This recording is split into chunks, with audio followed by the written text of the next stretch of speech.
Who's writing those silly notes? That's what they used to ask, smiling politely, chuckling behind closed doors. But the day one note went unread, and the dog behind the door just stood there, waiting, eyes full of worry, they realized it wasn't silly at all. It was a lifeline. If you believe dogs bring out the best in us and that small acts, and build something bigger, hit like, subscribe, and stay close. This isn't just a dog walker's story. It's a neighborhood waking up. She wasn't supposed to be a dog walker. 2 years ago, Abby had a fine arts degree and a part-time job at a gallery. She sketched during lunch breaks and dreamed of the day her name would hang on a gallery wall. But dreams didn't pay rent. When her hours were cut, she took what she could get, $20 a walk. No benefits, no stability, just her, a leash, and the notebook she kept in her bag. More habit than plan. That's how she ended up scrolling through neighborhood apps, looking for anything that might bridge the gap between surviving and living. The posting was simple, almost mundane. Reliable dog walker needed. Must love animals and be responsible. $20 per walk. Flexible schedule. $20. She could buy actual groceries for $20. Maybe even the nice paintbrushes she'd been eyeing for months. The job listing didn't mention that. Walking dogs would feel like flipping through a neighborhood's diary. One sidewalk, one leash tug at a time. At first, Abby kept her distance. Walk the dog. Jot the notes, move on. But through her artist's eyes, the ordinary started to feel sacred. Muddy paw prints, quiet hellos, the way people spoke to their pets like they were family. What began as a practical notebook, feeding times. Vet numbers started to capture something else entirely. The quiet heartbeat of a neighborhood learning to trust her. Abby quickly learned that dogs don't care about job titles, only trust. Charlie, Mrs. Carter's neighbor's beagle, had been the first to break through Abby's professional reserve. He had this habit of howling mournfully at the mailman every single day, as if personally offended by the man's existence. When the mailman started bringing dog treats, and Charlie's protests turned to eager tail wagging, Abby found herself genuinely delighted by the transformation. The first note was an impulse. Mrs. Carter's golden retriever, Honey, had spent the whole walk trying to befriend a squirrel, tail wagging like a propeller. Abby, still reeling from cut hours at the gallery and her mom's latest "maybe it's time for a real job" comment, felt the weight of her stalled art dreams pressing in. But Honey's joy, pure and ridiculous, broke through. In the driveway, Abby scribbled in her notebook, "Mom, I made a new friend today. He was gray and fast and ran up a tree. I'll win him over eventually. Love, your optimistic daughter, Honey." The next week, Mrs. Carter had left a reply note tucked under Honey's leash. "Tell Honey her persistence is admirable, but maybe she should try a different approach with the squirrels. Also, thank you for that note. It made my whole week." That was the beginning, not just of the notes, but of something Abby hadn't realized she'd been missing. The feeling that her small observations mattered to someone else. The notebook filled slowly at first, then with increasing enthusiasm, as Abby discovered she had a talent for capturing each dog's distinct personality. Short updates written in the dog's voices became her signature, but more than that, they became her art. She found herself sketching in the margins quick portraits of Charlie Midhowl or Luna the husky's alert ears. The dog's observations became increasingly sophisticated, reflecting not just their own quirks, but the careful attention Abby paid to the world around her. Charlie the beagle would complain about the mailman's suspicious behavior, then later celebrate their friendship with detailed reports about treat quality. Luna the husky would file formal reports about neighborhood security breaches, suspicious joggers, threatening garbage trucks, complete with recommendations for defensive strategies. Max the bulldog would philosophize about the perfect nap spot, offering profound meditations on sunbeam quality and pillow softness. The owners began leaving responses, and then requests. Could Max's note mention his new diet? Would Luna's report include updates on the construction noise that had been bothering her? Mrs. Carter started leaving little drawings alongside her replies. The Johnsons asked if their poodle could interview the new cat next door. What had started as silly dog thoughts became something deeper, a thread connecting houses that had existed side by side for years without really seeing each other. For Abby, the notes became something she looked forward to more than anything else in her week. They were creative, purposeful, and appreciated. When she worked at the gallery now, she found herself watching the clock, eager to get back to her real life, the one that happened on sidewalks and in front yards, where her art mattered to people who knew her name. But it was during this gradual awakening that the anxiety started creeping in. Abby began to worry that she was becoming too attached, too invested in what was supposed to be just a job. She'd catch herself taking longer routes to extend the walks, or spending extra time perfecting a note's wording. Sometimes she'd lie awake wondering if the owners found her weird, if they talked about the dog walker who writes the odd notes. The worry intensified when she overheard Nina Logan, the young woman in the yellow house, talking on her phone while Abby walked Daisy. "She's sweet, I guess," Nina had said, not unkindly, but with that particular tone people use when they're trying to be polite about something they don't quite understand. "She leaves these notes from Daisy. It's quirky, quirky." The word lodged in Abby's chest like a splinter. She'd spent her whole life being called quirky, different, artistic in ways that made people smile, but also step back slightly. She'd thought hope that here, finally, she'd found something that felt natural, welcome. But it was Mr. Halbrook who changed everything, and who would later teach Abby that the distance between quirky and essential is often just a matter of timing. Thomas Halbrook lived in the blue house with the wild garden roses climbing the porch, morning glories curling through the fence. It looked like it had once been tended with great care, but now kept just enough. His dog, Buster, a graying shepherd mix, walked slowly but proudly, their daily strolls more ritual than exercise. From the start, Abby noticed something different about Mr. Halbrook.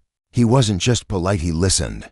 He cared about her thoughts on Buster's health, asked follow-ups, lit up when she mentioned how much Buster liked walking past the schoolyard. Margaret was a teacher, he said simply. Buster grew up around children. He misses them. The notes for Mr. Halbrook were different from the beginning. Buster's voice in Abby's notebook was wise, contemplative, touched with a gentle melancholy that reflected both the dog's age and something deeper she sensed in the house. "Dad, I saw 3 cardinals today. Remember how Mom always said they were good luck? I think she was right. The golden retriever from the other street says hello. She thinks I'm distinguished. I told her it comes with age and good breeding. Also, the roses are starting to bud. Mom would be pleased.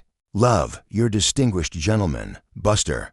Murdoch Halbrook would reply with typed notes, printed on yellowing paper, signed by both him and Buster. Sometimes he'd add a small drawing, Buster in a bow tie or a cardinal on a fence. They were precise, steady lines from someone trying to hold on to what steadiness he had left. Over time, their conversations drifted into the personal. Halbrook began asking Abby about her life, her dreams, and her art. When she mentioned her gallery work, he insisted on seeing some of her paintings. She brought a small canvas one afternoon, a street scene she'd painted from memory, full of golden light and long shadows. "You see things," he said, studying it carefully, "really see them. That's a gift." But during this time, Abby's finances were unraveling. The gallery cut her hours again down to 20 a week.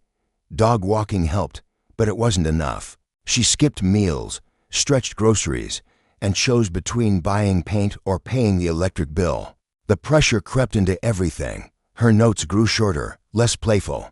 Even her paintings, when she had the energy, felt tight and uncertain, like she was holding her breath. She considered asking her parents for help, but she could already hear her mother's voice. "Maybe it's time to think about something more stable, honey." The subtext was always there. Maybe it was time to give up the dream, grow up, get serious about life. Thursday came, and no one answered when Abby knocked.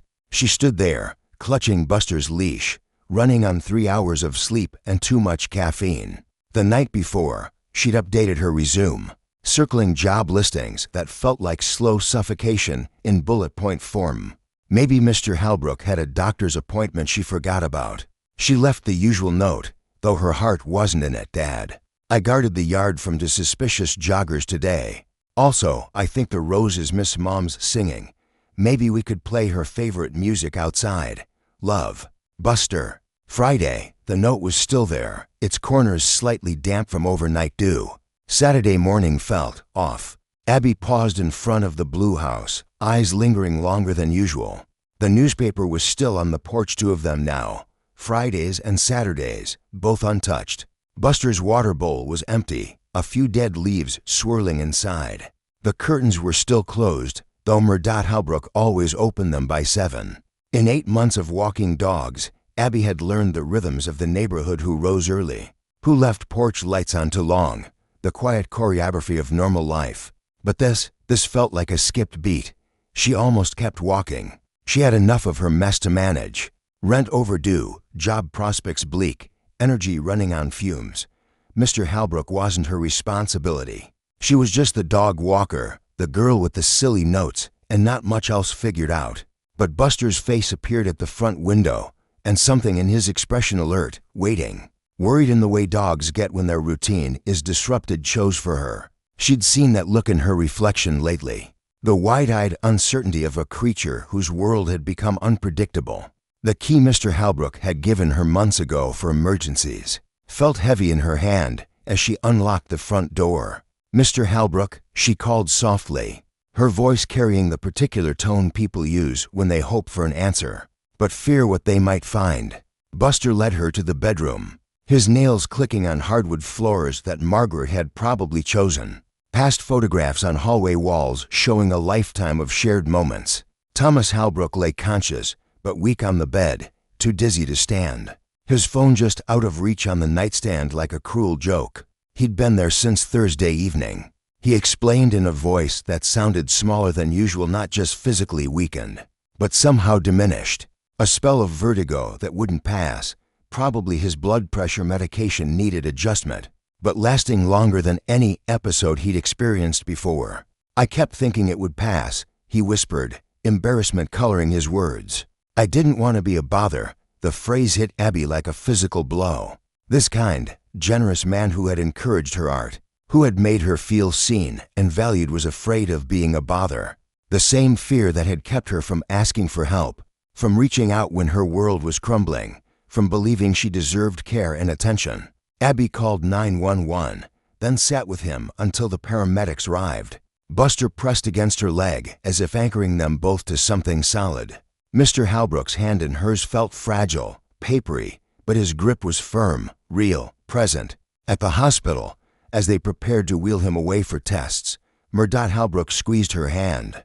"Take care of Buster," he whispered, "just until I get back. And Abby," he paused, his eyes meeting hers with sudden intensity, "you're not just a dog walker, you never were." That evening, Abby sat in her small apartment with Buster curled at her feet, staring at her notebook.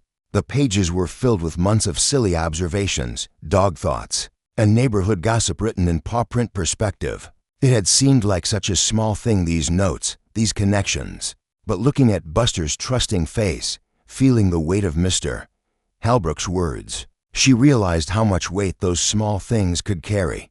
For the first time in months, she felt something shift inside her chest, not the heavy anxiety she'd grown accustomed to, but something lighter, more purposeful. She'd spent so much time worrying about whether she was imposing on people, whether her quirks were welcome, whether she deserved to take up space in other people's lives. But Mr. Halbrook had been alone for days, and if she hadn't been paying attention, if she hadn't been the kind of person who noticed when curtains stayed closed and water bowls stayed empty, who would have found him? She opened her laptop and began typing, her fingers moving more decisively than they had in weeks. "Hi everyone, this is Abby, your neighborhood dog walker. Some of you know me from the notes I leave in your dog's voices. Sorry if that's weird. I'm writing because I think we need to talk about Mr. Halbrook." The email wasn't perfect, but it was honest. Abby sent it to every name she'd quietly collected, people from mailboxes, packages, old directories. She told them about Mr. Halbrook, about Buster waiting by the door, about how a kind, gentle man almost slipped through the cracks because no one thought to knock. "I know I'm just the dog walker," she wrote, "but maybe we could find a way to look out for each other." She paused before hitting send because this time, it wasn't a note from a dog, it was from her. Nina was the first to respond, her reply arriving within an hour. Abby had barely exchanged a dozen words with Nina over 8 months of walking Daisy, and she half expected a polite brush-off. Instead, Nina's message was raw with something Abby recognized. I had no idea. I've lived next to Mr. Halbrook for 2 years, and we've never really talked. I keep meaning to introduce myself properly, but then work gets busy, or I'm running late, or I convince myself he probably prefers his privacy. Reading your email made me realize how often I make assumptions about what other people want or need. What can I do? Then Chris, Nina's partner, replied to all. Nina showed me your message. I'm embarrassed to admit I didn't even know his name until now. Just the man with the old dog. I'm good with home repairs if he needs anything fixed when he gets back. Also, do you think we should set up some kind of regular check-in system? Mrs. Carter's single quotes S response came with characteristic warmth. Bless you, dear, for paying attention when the rest of us were too busy. I'll coordinate meals Margaret used to make the most wonderful casseroles, and I believe I still have her recipes. She shared them with me years ago, and I've been meaning to try them. But it was Luca Gallo's message that made Abby's throat tight with unexpected emotion. The shy 7th grader from Elm Street, whom she'd often seen watching from his window as she walked. He neighborhood dogs had sent a carefully typed message. My mom says I can walk Buster when Mr. Halbrook comes home if his legs are tired from being sick. I know what it's like when walking is hard. I have cerebral palsy and sometimes my legs don't work that good. But dogs don't care about that. They just care if you're nice to them. Also, I think your notes are funny. The one where Charlie complained about the garbage truck made me laugh for a week. The responses kept coming throughout the weekend. Dog treats and vet recommendations and offers to water the roses. Elena from the corner house volunteered to check on elderly neighbors regularly, admitting she'd been worrying about her own aging mother across town and feeling helpless about the distance. The Patels offered grocery runs and mentioned they had medical training if anyone needed help understanding prescriptions or managing health concerns. Someone suggested a phone tree for emergencies. Another neighbor offered to organize a small lending library of books and movies for anyone stuck at home. What had started as a request for help with one man and his dog was becoming something larger. Neighbors who had been living parallel lives, suddenly weaving them together. But more than that, Abby realized she was witnessing people's hunger for connection, their relief at having permission to care about each other. On Sunday evening, as she sat with Buster in Mr. Halbrook's living room, she'd offered to stay there so he wouldn't be alone. She opened her notebook to a fresh page and began writing. Not a note from a dog's perspective this time, but her own thoughts. I moved here 8 months ago, thinking I was just walking dogs.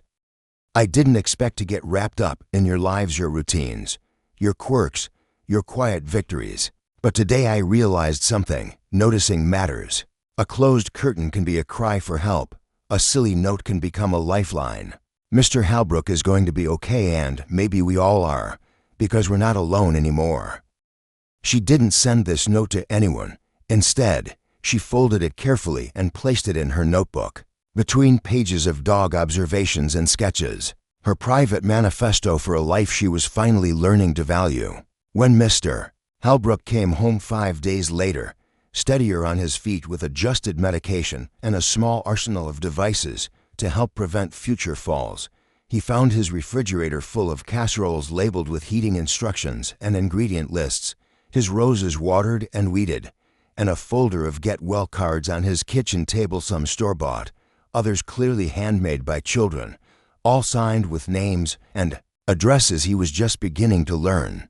Buster bounded to him with pure joy, tail helicopter spinning, body wiggling with the particular euphoria of a dog whose world has been restored to its proper order. But it was the sight of Abby, curled up in Margaret's old reading chair with her sketchbook, that made him pause. She was drawing something. He could see the focused concentration on her face, the careful way she held her pencil. "Welcome home," she said, closing the sketchbook and standing to hug him. "How are you feeling?" "Overwhelmed," he admitted, gesturing at the evidence of care surrounding them. "They organized all this for me." "For all of us," Abby corrected, echoing words she was still learning to believe. "We organized it for all of us." The conversation that followed was one that would reshape both their lives. Mr. Halbrook wanted to know about each person who had helped, about their stories, their connections to the neighborhood. Abby found herself describing the community not as a dog walker observing from the periphery, but as someone who had become, without quite realizing it, a central figure in its daily life. "You know," Mr. Halbrook said, settling into his favorite chair with Buster immediately claiming his lap. "Margaret always said that the people who claim they're not good with people are usually the ones who understand people best. They pay attention because they don't take social interactions for granted." The insight hit Abby with unexpected force. She'd spent her whole life feeling like an outsider, like someone who didn't quite know the rules of human connection. But maybe that perspective, that careful observation, that tendency to notice what others missed wasn't a deficit. Maybe it was exactly what a community needed. In the weeks that followed, the neighborhood looked the same, but felt transformed. Elena's check-in system revealed how many had been quietly struggling. Mrs. Carter's recipe swaps turned into monthly potlucks where strangers became neighbors. Luca started his own dog walking service, with Abby mentoring him. She helped him make flyers and write notes that captured each dog's spirit. Watching his quiet confidence grow felt like seeing her own journey in reverse, a reminder that small acts could build something lasting. The notes continued, but they evolved into something richer, more complex. Abby found herself leaving updates about community events, reminders about the elderly check-ins, and celebrations of small neighborhood victories. Her notebook became a living document of their shared life, filled not just with dog observations, but with the intricate web of human connections she'd helped create. But it was in the quiet moments between walks that Abby began to understand the true scope of what had changed. The financial anxiety that had plagued her for months started to ease, not because she was suddenly wealthy, but because her neighbors had begun referring her services to friends, expanding her client base organically. More than that, they'd started hiring her for other things: pet portraits, house sitting, even small illustration projects for local businesses. Nina, who had once called her quirky, commissioned a painting of their golden retriever for Chris's birthday. Mrs. Carter asked her to design flyers for the community potlucks. Elena hired her to create a neighborhood directory, complete with hand-drawn maps and small portraits of each family. 3 months after Mr. Halbrook's emergency, he knocked on Abby's door with an envelope. Inside was payment for dog walking, not just the usual rate, but triple. "You're undercharging," he said simply, settling into the chair she'd started keeping by her window for his visits. "What you do matters more than you know." "It's just dog walking," Abby protested, though the words felt hollow even as she said them. "No," Mr. Halbrook smiled, Buster's tail wagging at his side. "It's paying attention. That's much rarer, and it's worth more than $20. The conversation that followed was one Abby would return to many times in the months ahead. Mr. Halbrook talked about value, not the kind measured in dollars, but the kind measured in connections made, loneliness alleviated, communities strengthened. He talked about Margaret, who had been a teacher not because it paid well, but because she understood that shaping young minds was worth more than any salary could reflect. "You're not just providing a service," he said. "You're creating something that didn't exist before. You're helping people remember how to be neighbors." The calendar idea came from Luca during one of their weekly meetings at the coffee shop, where she'd started mentoring him. He'd been flipping through her notebook, marveling at the sketches that filled the margins, when he looked up with sudden excitement. "You should make a neighborhood dog calendar," he said, his usually quiet voice animated with enthusiasm. "With your drawings and the funny notes, people would love that." At first, Abby dismissed the idea. Who would want a calendar featuring their pets alongside silly observations written in dog voices? But Luca persisted, and eventually Nina and Chris joined the campaign, then Mrs. Carter. Then half the neighborhood seemed to be asking when the calendar would be ready. Creating it became Abby's first real art project in over a year. Not something hidden in her apartment, but something meant to be shared, celebrated, lived with. 12 months of neighborhood dogs, each accompanied by their voice from her notes. January featured Buster in his dignified bow tie. New Year, same distinguished gentleman, but with renewed appreciation for friends who pay attention. June showed Mrs. Carter's honey mid-leap toward a butterfly. Mom, I've figured out the secret to flying. It's just for paws leaving the ground simultaneously. But the calendar became more than just pet portraits. Each month included a small section about community events, emergency contact information, and seasonal tips for pet care. It was part art project, part neighborhood directory, part love letter to the connections they'd all built together. They sold the calendars to support the community center, but Abby kept one for herself. Each morning, she looked at her art and her neighbors' stories woven together and felt something she hadn't known she was missing. Not just work, but purpose. The gallery she once worked at had closed for good. Her old path was gone, but she no longer longed for it. She was grateful for the one she'd found instead. I have a confession, she told Mr. Halbrook during one of their evening walks with Buster. I used to think this was temporary. The dog walking, the notes, all of it. I thought it was just something I was doing while I figured out my real life. And now, he asked, pausing to let Buster investigate a particularly interesting fire hydrant. Now I think this is my real life. I think it always was, and I just didn't recognize it. The realization came slowly, shaped by small moments, sketches left with payments. A neighbor knocking just to talk. Being called a neighborhood connector instead of the dog walker. By spring, Abby's route was busier than ever, but something had shifted. She wasn't just walking dogs, she was someone people trusted, someone they turned to.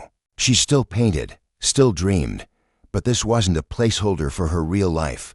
This was it, quiet, meaningful, and honest. One golden evening in April, she sat at her table, painting the rhythm of a Saturday morning on their street. Mrs. Carter watering flowers, Luca in the garden, Daisy wagging beside Nina and Chris.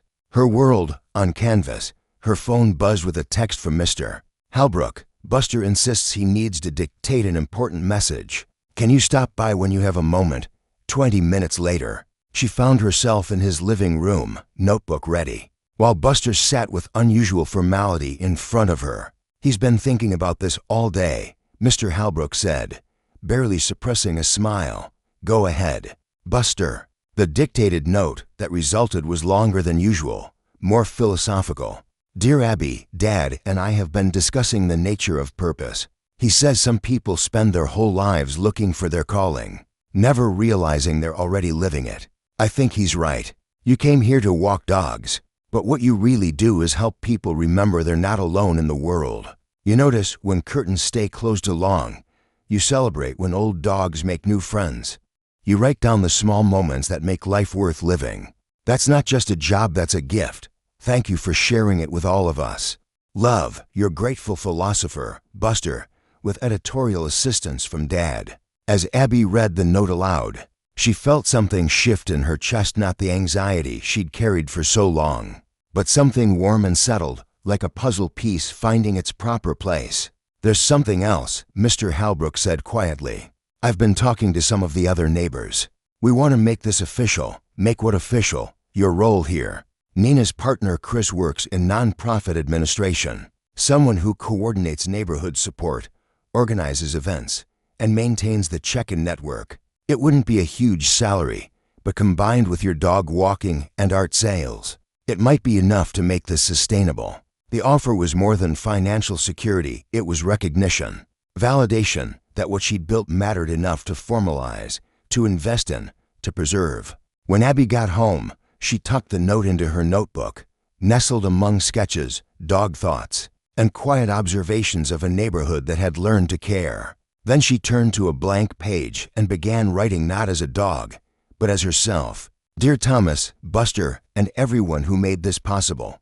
I came here for $20 a walk. I stayed because I learned that noticing the little things, the wag of Charlie's tail, Honey's joy over a squirrel, Buster's quiet dignity wasn't just part of the job. It was a way of loving the world. You taught me that community isn't given, it's made. One small act of care at a time. That my quirks weren't obstacles, but bridges. That home isn't found, it's built, together. Thank you for making space for me in this ordinary, extraordinary life. With love and tail wags, Abby. The next morning, the world felt different. Coffee brewed. Dogs barked. Doors opened. The sounds were the same, but now they felt charged with meaning. A neighborhood had woken up, seen itself, and quietly decided to care. Abby slung her bag over her shoulder, notebook in hand. There were walks to take, notes to leave, and small moments to notice. It was simple work, but it mattered. And this time, she stepped into the day, knowing exactly who she was and how far one quiet voice can carry when it finally speaks. Inside the notebook, 43 families' lives intertwined, emergency contacts, dog quirks, silly updates, and quiet truths. But on this page, the newest one, her own story lived too. The dog walker's notebook had become something no one expected. A record of ordinary people choosing to care, a quiet map of what the community could look like. And across every margin, in scribbles and sketches and soft declarations, the message was the same. You matter, you are seen, you are not alone.